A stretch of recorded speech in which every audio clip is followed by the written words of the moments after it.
gonna jump on the content bandwagon because I know 2 other people brought this up. Again, not speaking from experience, so my argument is gonna be very, very weak. But I'll just speak from the standpoint of like seeing what I've seen other people who have experience do.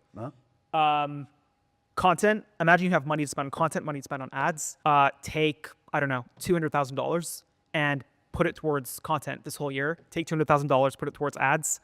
You could hire a really good content person for $12K a month to produce content on a ton of channels, build a ton of trust. And because it doesn't look like an ad, even though it is an ad, intuitively, it seems like you get a lot more customers off that $144,000 hire than you would on $144,000 spent on ads. Real quick, but like paid ads work better when we have content on platforms, to be clear. So like if you have long form content, your paid ads work better. If you have short form content, your paid ads will work better. So in your scenario, again, like I'm not really an either or guy. Like I'm more of a both guy, you know, like I encourage people to do both. So I want to talk more about ads versus content. Good. And I want to talk more about setting KPIs, and let's just focus on ads and we can extend it to content.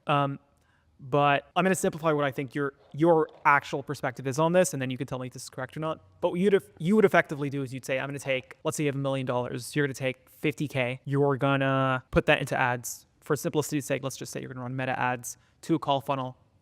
And then what you're going to do is you are going to look at, after spending that $50,000, you're probably going to be iterating stuff, but you're going to look at what your cost of acquisition is for your spend, for your ad spend, plus your sales spend, and then you're gonna figure out what your CAC is. And then as long as that CAC is below your actual profit from that customer, you're gonna go, I'm gonna spend on this and scale Yeah, this. scale the shit out of it, yeah. Right, so that's how you think about this. Realistically, the one caveat to that would be I'd pick whatever funnel would play into my sales team's strengths that I'm working with in that example. So like, if you get a sales team that only has worked with organic leads in the past, a call funnel might be brutal for them to deal with because they're gonna be much colder leads and they'll have a polarizing bias.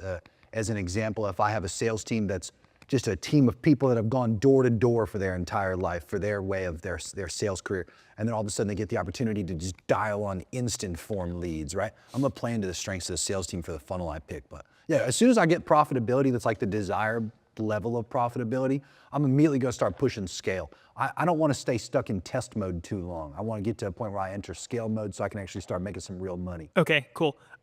You just distinguished between 2 types of salespeople, right? Yeah. Door-to-door versus people who are used to organic. Yeah. I'm gonna tell you how I view the differences, good versus bad. Because the door-to-door salespeople can sell organic and the cold leads, and the the non-door-to-door salespeople can only sell content, which, organic leads. Would you agree, or would you disagree with that? Obviously, yeah, there's plenty of salespeople that exist right now that just honestly suck at their jobs. Like they can only deal with layup deals. Like they can't close shit otherwise.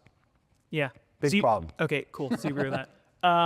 Yeah, I mean, the only last thing I'd end with is if you do have the budget spend, let's say you're going to spend 50K over the next 3 months, do you think that's better spent on somebody who is great at content, or do you think it's better spent on somebody who is If great at 50K is a sizable enough budget where you can do both. Again, like I'm not really an either or guy. Like as an example, like me turning into Fat Jeremy, I just go to a restaurant and like, oh, there's 2 good appetizers. Like let's get both, Like yeah, you don't need to be an either or person when you're rich. Like 50K is more than enough of a budget to just split it down the middle or split it whatever ratio you prefer to do the content and the paid ad system in that case. And you don't even have to blindly spend the full 50K even if you do just go all in on paid ads. You'd get to iterate way before the end of that 50K being spent. You could realistically spend a few grand and already have the data you need to see the improvement cycles that are gonna be necessary to endure